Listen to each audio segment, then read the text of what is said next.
இன்றைக்கி நம்ம பார்க்க போகிறது 10th மேக்ஸில் எக்ஸசைஸ் 1.1ல் 4th sum. If a equal to 5,6, b equal to 4,5,6, c equal to 5,6,7, show that a into a equal to b into b intersection c into c. Okay, first என்ன பண்ணணும் அப்படின்னா, நம்ம இங்கே கொடுத்துருக்க கொஷினை இங்கே எழுதிக்கலாம். a into a equal to b into b intersection c into c. சரி, ஓகே, நான் ஒரு சம் ரூல்ஸ் சொல்லிடுறேன். அதுக்கப்புறமா நீங்கள் போட்டிங்கன்னா கொஞ்சம் ஈஸியாக இருக்கும். ஃபர்ஸ்ட் ஆஃப் ஆல், இந்த மாதிரி கொடுக்கும் போது நம்மளோட முதல் டார்கெட் என்ன பண்ணணும் அப்படின்னா, இதில் எது LHS அண்ட் RHS அப்படின்றத கண்டுபிடிக்கணும். LHS அப்படின்றது உங்களோட லெஃப்ட் சைடில் இருக்கும், அதுதான் LHS. ஸோ லெஃப்ட் ஹேண்ட் சைடை தான் LHS அப்படின்னு சொல்லுவாங்க. ஸோ அதை ஃபைண்ட் அவுட் பண்ணதுக்கப்புறமா உங்களோட ரைட் சைடு இருக்கிறத RHS அப்படின்னு சொல்லணும், அது ரைட் ஹேண்ட். இதை கண்டுபிடிச்ச நெக்ஸ்ட் என்ன பண்ணணும் அப்படின்னா, இப்போது நம்ம எப்போவுமே ப்ராக்கெட்டில் இருக்கிறது மட்டும் தான் சூஸ் பண்ணணும். இந்த சம்மில் இல்லாமல் நெக்ஸ்ட் சம்மில் நான் உங்களுக்கு சொல்கிறேன். ஓகே, அப்போ நீங்கள் புரிஞ்சுப்பீங்க. ஓகே, ஃபஸ்ட்டு நம்ம என்ன கண்டுபிடிக்கணும் அப்படின்னா LHS. ஸோ LHS சைடில் இருக்கிறத நம்ம சப்ஸ்டியூட் பண்ணணும். LHS சைடில் a இன்ட்டு a அப்படின்னு இருக்குது. ஓகே, இப்போ ஃபஸ்ட்டு a இருக்கா. ஸோ ஏவோட வேல்யூ எடுத்து எழுதணும். ஏவோட வேல்யூ என்னது 5,6. நெக்ஸ்ட்டு இன்ட்டு இருக்கிறதுனால இன்ட்டு போடுறோம்.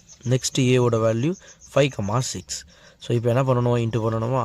அப்போது நம்ம பெருசாக ஒரு ப்ராக்கெட் போட்டு 5,5, next 5,6, next 6,5, 6,6. This is called LHS. இப்போது LHS முடிஞ்சிச்சு. நெக்ஸ்ட்டு LHS முடிஞ்ச உடனே நம்ம RHS கண்டுபிடிக்கணும். RHSல b into b intersection c into c. Okay, இப்போ நெக்ஸ்ட் என்ன பண்ணணும் அப்படின்னா, இப்போது ப்ராக்கெட்டில் இருக்கிறதா எழுதணும். ஸோ ப்ராக்கெட்டில் ஃபஸ்ட்டு ப்ராக்கெட்டில் இதுதான் இருக்குது. ஸோ இங்கே என்ன இருக்குது அப்படின்னா b இருக்குது. ஸோ பியோட வேல்யூ எழுதணும். ஃபஸ்ட்டு இந்த ப்ராக்கெட் கண்டுபிடிக்கணும், b இன்ட்டு b. இப்போ பியோட வேல்யூ 4,5,6. நெக்ஸ்ட்டு இன்ட்டு இருக்கிறனால இன்ட்டு போடுறோம். நெக்ஸ்ட்டும் 4,5,6. நெக்ஸ்ட் என்ன பண்ணணும் அப்படின்னா, இதை இன்ட்டு பண்ணணுமா. ஸோ 4,4, 4,5, 4,6, 5,4, 5,5, 5,6. நெக்ஸ்ட்டு 6,4, 6,5, 6,6. இப்போ RHSல இந்த பார்ட் முடிஞ்சிச்சு. நெக்ஸ்ட் என்ன கண்டுபிடிக்க சொல்கிறாங்க அப்படின்னா, c இன்ட்டு c.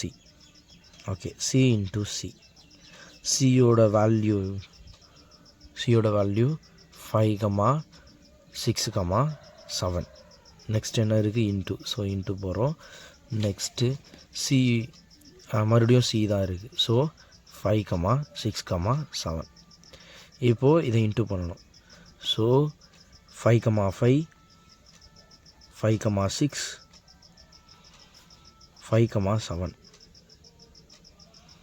6,5, 6,6, 6,7. நெக்ஸ்ட்டு 7,5, 7,6, 7,7. அவ்வளோதான். தென் க்ளோஸ் ஆயிடுச்சு. இப்போது நம்ம இதோட வேல்யூவும் இருக்குது, இதோட வேல்யூவும் இருக்குது. ஸோ நம்ம இன்டர்செக்ஷன் பண்ணோம் அப்படின்னா RHSஸை கண்டுபிடிச்சிடலாம். ஸோ இப்போ இது இன்டர்செக்ஷன் பண்ணோம் அப்படின்னா நம்ம வந்து ஈஸியாக இதோட RHSஸை கண்டுபிடிக்க முடியும். ஸோ யூனியன் அப்படின்னா என்ன, இன்டர்செக்ஷன் அப்படின்னா என்ன அப்படின்றத தெரியலாம். யூனியன் அப்படின்னா, இப்போது இங்கே இருக்கிற வேல்யூஸும் எல்லா வேல்யூஸுமே எடுத்து எழுதணும். ஆனால் ஒரு டைம் மட்டும்தான் எழுதணும். இப்போ 2 வாட்டி இருந்தாலுமே அதை ஒரு வாட்டி தான் எழுதணும். அது பேர் யூனியன். இன்டர்செக்ஷன் அப்படின்றது இங்கே இருக்கிற நம்பர், அதாவது இப்போ 4,4 இருக்குது அப்படின்னா இங்கேயும் 4,4 இருந்தால் மட்டும்தான் எழுதணும். அதுதான் இன்டர்செக்ஷன். இப்போ இங்கே என்ன ஈக்குவலாக இங்கே இருக்கிறது இங்கே இருந்தால் மட்டும்தான் அது எடுத்து எழுதணும் ஆர்ஹெச்எஸில். அது பேர் தான் இன்டர்செக்ஷன் அப்படின்னு சொல்கிறது. இங்கே இருக்கிற 2 காமனாக என்ன இருக்குது அப்படின்றத இது கண்டுபிடிக்கலாமா? சரி, இப்போது இங்கே ஸ்டார்டிங், இப்போ இங்கெல்லாம் தேடி கண்டுபிடிக்கிறத விட இங்கே ஸ்டார்டிங்கே 5,5 தான் ஆரம்பிக்குது. ஸோ இங்கேருந்து ஆரம்பிக்கலாம். 5,5 அங்கே இருக்கா? இருக்குது. ஸோ 5,5 அண்ட் நெக்ஸ்ட்டு 5,6 இருக்குது. 5,6 அண்ட் நெக்ஸ்ட்டு 5,7 இல்லை. நெக்ஸ்ட்டு 6,5 6,5 இருக்கா? 6,5 நெக்ஸ்ட்டு 6,6 இருக்குது. நெக்ஸ்ட்டு 6,7 இல்லை, 7,5 இல்லை, 7,6 இல்லை, 7,7 இல்லை. ஸோ இதோட ஆர்ஹெச்எஸ் முடிஞ்சது.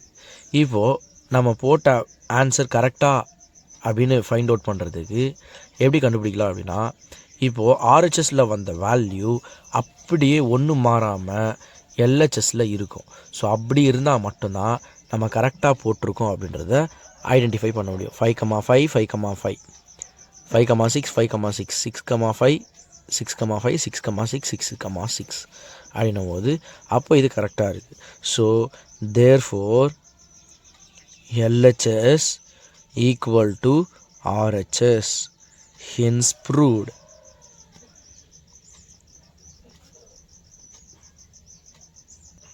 இந்த சம் எல்லாருக்கும் உங்களுக்கு புரிஞ்சிருக்கும்னு நினைக்கிறேன். புரிஞ்சிருந்தால் இந்த பேஜை ஃபாலோ பண்ணுங்கள், சப்ஸ்கிரைப் பண்ணுங்கள். ஏதாவது டவுட் இருந்தால் கீழே கமெண்ட் பண்ணுங்கள்.